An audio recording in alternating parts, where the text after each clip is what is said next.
Hello दोस्तों, welcome to all learn at click. इस video में आपको ये बताने जा रहा हूँ कि इस बार IBPS PO जो कि 20 नवंबर 2016 को मेन पेपर है इसका, और इस पेपर में हम कैसे मैक्सिमम मार्क्स अचीव कर सकते हैं GA में। तो सबसे पहले मैं आपको इम्पोर्टेंट बताना चाहता हूँ कि इस चैनल को आप सब्सक्राइब कर लें, लाइक कर लें, जिससे फर्दर वीडियोज जो कि बहुत इंपॉर्टेंट हैं वो आपको अपडेट्स मिलते रहें। जैसा कि हम सभी जानते हैं कि इस बार IBPS PO ने भी SBI PO की तरह ही सेक्शनल टाइम अलॉट किया है सारे सब सेक्शन के लिए। और जैसे कि मेन में हम सभी जानते हैं कि 5 सेक्शन होता है: reasoning, G aptitude, English, GA and computer. As compare to pre, इस बार हमें 2 सब्जेक्ट एक्स्ट्रा प्रिपेयर करना है।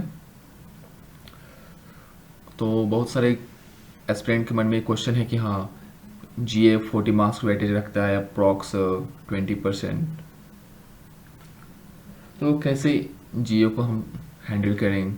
GA का सिलेबस इतना वास्ट है, वो भी 20 मिनट वैसे टाइम सफिशिएंट है, कोई टेंशन लेने की बात नहीं है, क्योंकि मैं आपको कैसी स्ट्रेटजी बताने जा रहा हूँ जिससे आप GA में मैक्सिमम मार्क अचीव कर सकते हैं। कम से कम आप 35 मार्क्स को आराम से अचीव कर सकते हैं। तो सबसे पहले हम ये जाने कि GA की सिलेबस क्या है। तो हमारा जो GA है उसमें 3 चीज़ें मेनली फोकस करना है: current affair, banking awareness and static awareness. Current affair का जो वेटेज है वो 45 to 50% है, बैंकिंग अवेयरनेस का 30 to 35% है, वहीं स्टैटिक अवेयरनेस का जो वेटेज है 15 to 20% है। तो आने वाले स्लाइड्स में हम वन बाई वन देखेंगे कि current affair, banking awareness and static awareness में क्या क्या हमें फोकस करना है जिससे हम ज़्यादा से ज़्यादा नंबर अचीव कर सकते हैं। और आई होप अगर आप इस स्ट्रेटजी को फॉलो करते हैं तो आप काफ़ी अच्छा स्कोर कर सकते हैं GA में, क्योंकि GA और कंप्यूटर एक ऐसे सब्जेक्ट है जो आपको सिलेक्शन ही नहीं बल्कि रैंक प्रोवाइड कराता है। अच्छे रैंक, अच्छे नंबर आपको दिलाएगा।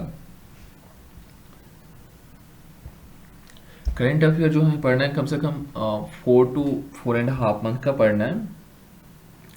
जो सबसे इम्पोर्टेंट है अक्टूबर, सितंबर, October and half of November की, और थोड़ा बहुत हम जुलाई की भी देख लेंगे, जिससे आई मीन कि 4.5 कोई ज़्यादा नहीं होता। बट इसमें इतना वास्ट चीज़ें हैं तो हमें एक सिलेक्टेड चीज़ें पढ़नी है कि हाँ, क्या पढ़ना है, कैसे पढ़ना है, उन सारी चीज़ों को पढ़ना है। Okay friend.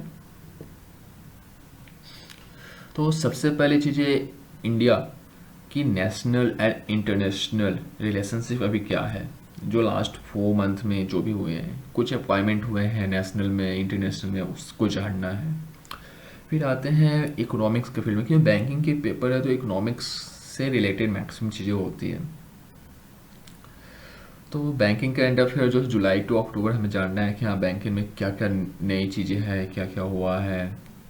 फिर बिजनेस न्यूजेज कि हाँ, कौन वर्ल्ड में जो भी बिजनेस, क्योंकि बिजनेस हमारा इकोनॉमिक का दोनों एक दूसरे से इंटर रिलेटेड हैं। फिर स्पोर्ट्स हुए हैं, फिर रैंकिंग इंडिया से ऐसा आपको पता होना चाहिए कि हाँ, इंडिया की रैंकिंग क्या है वर्ल्ड के वेरियस इंडेक्सेस में। और वैसे मैं एक वीडियो लाने वाला हूँ रैंकिंग एंड इंडेक्स पर। फिर अवार्ड, वर्ल्ड में किसको कौन सा अवार्ड मिला है, इंडिया का कौन सा पोजीशन, इंडिया को कुछ अवार्ड मिले हैं। फिर आते हैं अपन डिफेंस सेक्टर में। तो डिफेंस में ऐसा नहीं कि हाँ, हमें सिर्फ डिफेंस के बारे में जानना है, तीनों चीज़ें जाननी है: आर्मी, नेवी, एयरफोर्स, क्योंकि ये इंडिया के 3 पार्ट हैं डिफेंस सिस्टम की। फिर इंटरनेशनल डिफेंस के बारे में हमें जानना है। फिर अगर हम आते हैं कुछ इंटरनेशनल डिफेंस के बारे में जानने के साथ साथ हमें मिलिट्री एक्सरसाइज, आई मीन कि 2 कंट्री एक साथ मिलकर एक्सरसाइज करते हैं कि हाँ, एक दूसरे से सीखते हैं, उसके बारे में हमें जानना है। उनके बीच में क्या टर्म्स एंड कंडीशन है, क्या एग्रीमेंट हुआ है उन दोनों के बीच में। फिर साइंस एंड टेक्नोलॉजी के बारे में जानना है, जो करंट अफेयर का पार्ट है। ज़्यादा नहीं, लास्ट 4 मंथ का ही जानना है हमें कि नासा, इंटरनेशनल लेवल पर नासा की बात कर सकते हैं और अपने नेशनल लेवल पर इसरो की।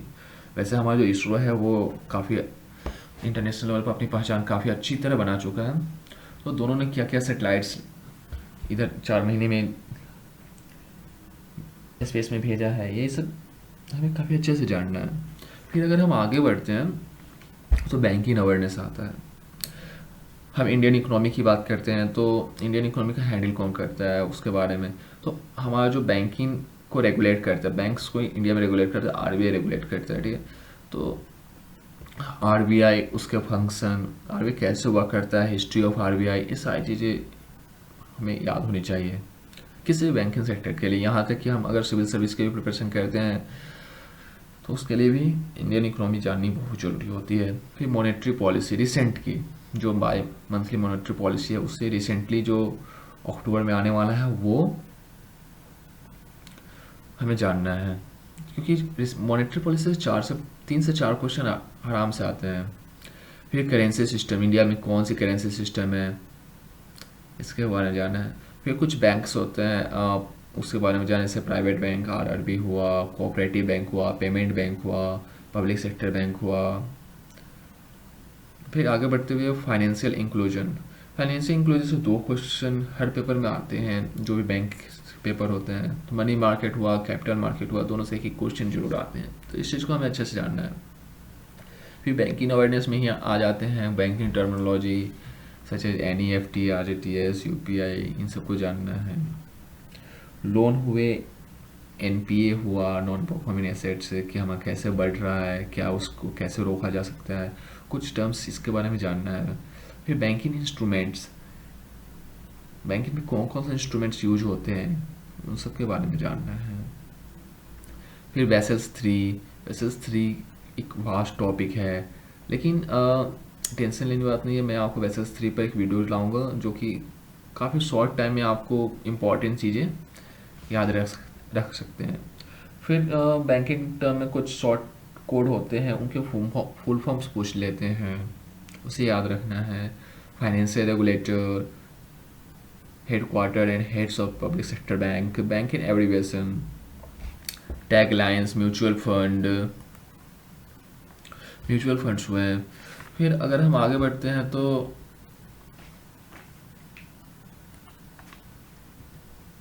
स्टैटिक अवेयरनेस में जो है पब्लिक सेक्टर के हेडक्वार्टर, स्टैटिक अवेयरनेस को काफ़ी वास्ट टॉपिक है, वो काफ़ी वास्ट टॉपिक है, लेकिन क्वेश्चन इसका जो वेटेज है 15 to 20% है। तो हमें उसी हिसाब से प्रिपेयर करना है कि हाँ कौन सी टॉपिक को हम पढ़ें, कितना पढ़ें, जिससे हमारे एग्जाम में ज़्यादा से ज़्यादा मार्क्स आए। तो इसमें हेडक्वार्टर पब्लिक सेक्टर में एक तो पूछ ही लेता है, capital of states and union territories. ऐसा नहीं कि इंडिया में सारे स्टेट की कैपिटल हमें याद रखनी है, जितने यूनियन टेरिटरी सबकी, ऐसे तो हमें याद होना चाहिए किसी भी कंपटीशन के लिए हम प्रिपेयर हो रहे हैं तो। बट जो रिसेंट न्यूज में है वो ज़्यादा इंपॉर्टेंट्स होते हैं। फिर इम्पॉर्टेंट प्लेसेस जैसे डैम्स हुए, temples, thermal power plants, hydro power plants, nuclear power plant, ports and airports, ये काफ़ी इंपॉर्टेंट्स होते हैं। National park, wild life sanctuaries, folk dances, इन सभी चीज़ों को हमें याद रखना है। बट इम्पॉर्टेंट ऐसा नहीं, इन सब के लिए मैं एक छोटा छोटा वीडियोज़ लाऊंगा जो आपको याद करने में काफ़ी आसान होगा, क्योंकि हम जानते हैं कि इस बार पीओ बहुत पास में है। आई मीन कि अप्रॉक्स 17 to 18 डेज बचे हुए हैं, 22 to 23 डेज बचे हुए हैं।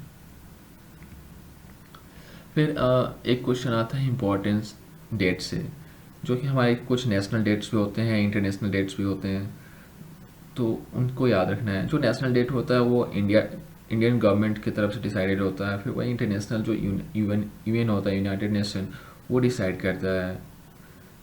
फिर हमें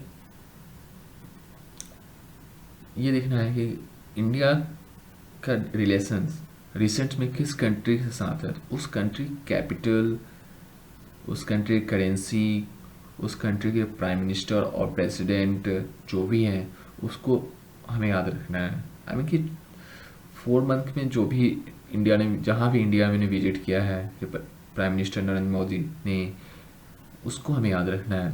कोई ज़्यादा चीज़ हमें याद नहीं रखनी है।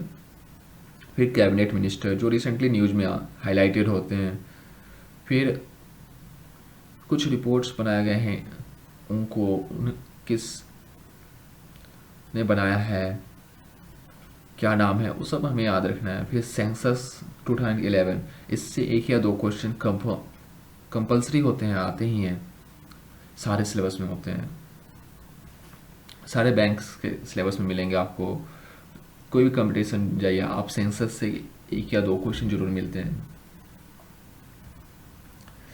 अगर आप ये सोच रहे हो कि इस बार कटअप के बारे में सोच रहे हो, कटअप के लिए आप निश्चिंत रहिए। अगर आप हमारी स्ट्रेटजी को फॉलो करते हैं तो आप काफ़ी आराम से कटअप के आप काफ़ी अच्छा स्कोर कर सकते हैं। और कटअप जो है 13 to 15 मार्क्स ही जाएगा। और जो गुड अटेम्प्ट आप करना चाहते हैं तो 22 to 28 है। लेकिन अगर आप मेरी स्ट्रेटजी को फॉलो कर रहे हैं तो आप आराम से 30 to 35 मार्क्स अचीव कर सकते हैं। एक बार फिर से याद रखिए, 20 minute 40 question 40 marks. Okay friend, और आप मेरे नेक्स्ट वीडियो को ज़रूर से ज़रूर देखिए, क्योंकि मैं उसमें 20 इम्पॉर्टेंट टॉपिक कवर करने जा रहा हूँ जीए की, जिससे इन 20 टॉपिक से लगभग 100% क्वेश्चन तो आने ही हैं। सो लर्न एट क्लिक से जुड़े रहिए, सब्सक्राइब कीजिए इस चैनल को, जिससे आपको फ्यूचर में जो भी मैं वीडियो अपलोड करूँ वो आपको मिलते रहे। ये बहुत ज़रूरी चीज़ है। Thanks for watching.